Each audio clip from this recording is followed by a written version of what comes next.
શ્રીમદ ભગવદ્ ગીતાનું પાઠ્યપુસ્તક અમલી બન્યું છે, ત્યારે હિંમતનગરમાં આવેલ પ્રાથમિક શાળાઓના બાળકોને શ્રીમદ ભગવદ્ ગીતા પુસ્તકનું વિતરણ કરાયું હતું। આજે હિંમતનગરના ટાઉન હોલ ખાતે ગીતા એજ જ્ઞાન કાર્યક્રમ અંતર્ગત શહેરની અલગ અલગ શાળાઓના વિદ્યાર્થીઓ એકત્ર થયા હતા અને 5100 શ્રીમદ ભગવદ્ ગીતાના પુસ્તકનું વિતરણ કરાયું। દીવ, દમણ, દાદરા અને નગર હવેલીના પ્રશાસક અને ગુજરાતના પૂર્વ ગૃહપ્રધાન પ્રફુલભાઈ પટેલના પુત્ર સિદ્ધાર્થ પટેલ દ્વારા ગીતા એજ જ્ઞાન કાર્યક્રમનું આયોજન કરાયું હતું।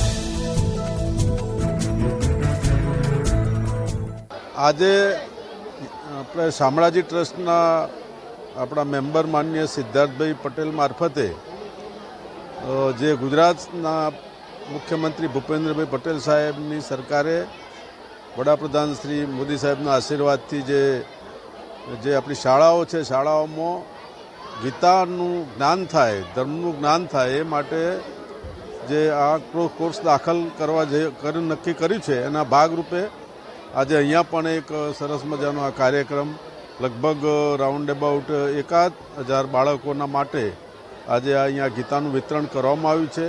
કુલ 8000 ગીતાની બુક્સ જુદી જુદી શાળાઓમાં અહીંયા બાળકોને વહેંચવાની છે અને એ મારફતે એમના પોતાના જીવનમાં પણ ભગવાન કૃષ્ણએ જે સંદેશો આપ્યો છે ગીતામાં અર્જુનને, અને એના મારફતે સમગ્ર વિશ્વને પણ જે એમને સંદેશો આપ્યો છે એ દરેક બાળકના પણ ભાવિ એની પેઢીને એમાંથી ઘણું બધું શીખવાનું મળે છે।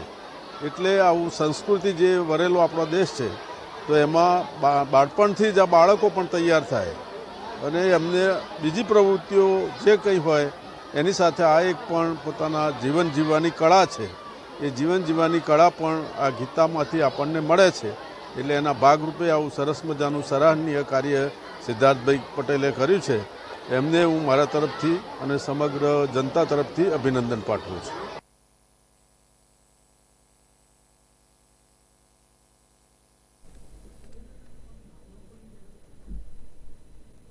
રાજ્યના હવામાન વિભાગની આગાહી વચ્ચે કચ્છમાં વહેલી સવારથી કમોસમી વરસાદ વરસ્યો, જેમાં રાપર તથા આસપાસના વિસ્તારમાં વહેલી સવારથી ઝરમર વરસાદ શરૂ થયો।